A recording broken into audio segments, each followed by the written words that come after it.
मला एक दोन गोष्टी प्रामुख्याने सांगायच्या. हे संकरित जर्सी गाईचं दूध पुरवठा करणारे सगळे शेतकरी आहेत आणि सध्या जर्सी गोऱ्या जन्माला संकरित गायीला जन्माला येणाऱ्या संकरित गोऱ्यांचा प्रश्न गंभीर बनलेला आहे आणि भाकड जनावरांचा प्रश्न गंभीर बनलेला आहे. जनावरांच्या खरेदी विक्रीचे बाजार बंद आहेत. त्यामुळे हा प्रश्न सर्वच शेतकऱ्यांचा आहे आणि शेतकऱ्यांचा प्रतिनिधी म्हणून मी हा प्रश्न आपल्या कानावर घालतोय. आणि दुसरा मुद्दा माझा असा आहे, दुधातली जी भेसळ आहे ती भेसळ रोखली गेली पाहिजे आणि ही भेसळ शेतकरी करत नाही.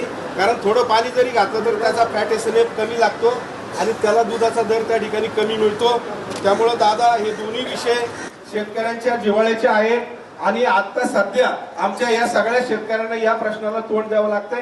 जर दुधातली भेसळ थांबली तर अतिरिक्त जे दूध बाजारामध्ये येतंय आणि त्या दुधामुळे चांगलं दूध घालणाऱ्या शेतकऱ्यांना त्या ठिकाणी भाव मिळत नाही आणि शहरातले किंवा दूध घेणारे आमचे इतरही जे नागरिक आहेत त्यांचं आरोग्य देखील या ठिकाणी चांगलं राहील आणि या भेसळखोरांवर कठोर कारवाई झाली पाहिजे. त्या संदर्भात एखादा कठोर कायदा तुम्ही करावा.